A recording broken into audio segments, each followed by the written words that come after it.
Good morning, everyone. My name is Valerie, and I am so glad to start the day with you.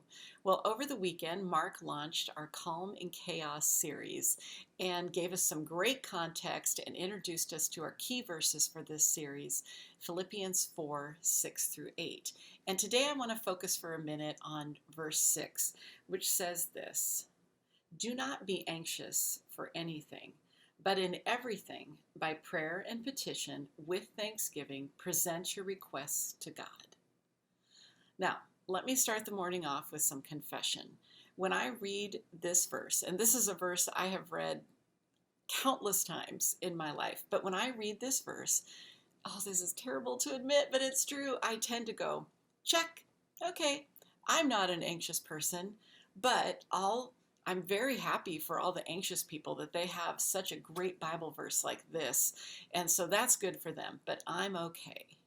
Now, I may have mentioned this before, I think I have, but my mom was a very anxious person.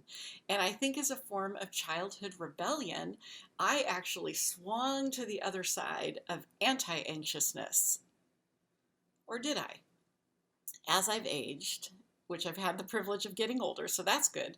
But as I've aged and I've spent more time with God, and He's changed me, and by His wonderful Spirit has pointed out places I need to grow, I keep bumping up against, well, more than one thing, but one thing that I need to work on, and that is being controlling.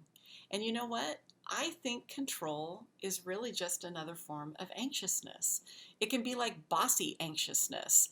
Instead of me bringing my concerns and my worries to God, I just charge ahead and try to manage them so they don't worry me anymore. It's like pride and anxiousness got together and it turns into controlling. And maybe that's you too. Maybe your struggle isn't with anxiousness that leads to worry, but with anxiousness that leads to grasping, to control.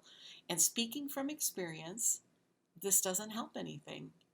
Anxiousness and control do not solve our problems ultimately. Relationships are not grown in the soil of anxiousness and control. So, what do? I think whether our struggle is kind of with classic anxiousness that leads us into worry and fretting, or like me, anxiousness that leads us into control and fretting, the answer is the same. As Mark said over the weekend, less fret and more faith. But how? How do we live out our faith when we are fretting? Well, what does the rest of the verse say? It says, in every situation, by prayer and petition with thanksgiving, present your requests to God. How do we live it out? We lay it down. We lay down, we present to God every worry, every fear that has us grasping for control, or like those hamsters on a wheel, just in a cycle of anxiousness. And there is nothing that is too big or too small for us to lay down before the Lord. It says in every situation, we lay it down. We lay it down before the only one who knows the beginning from the end. We lay it down before the one who knows exactly what we need. We lay it down before the only one who can actually change hearts. So I encourage you today, do this experiment. When you sense worry just rising up within you, when you sense your hand just grasping for control of something, stop. Stop and lay it down.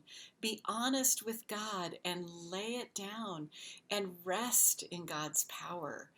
Rest in God's control over everything. Rest in the truth that God works for the good in all things. Rest in His grace. And sneak peek into verse 7, God says we will be overwhelmed with peace. A peace that passes understanding, that flows from laying it down before a God who loves us and is gracious to us. Test that out today and see what God does. Blessings on the day ahead.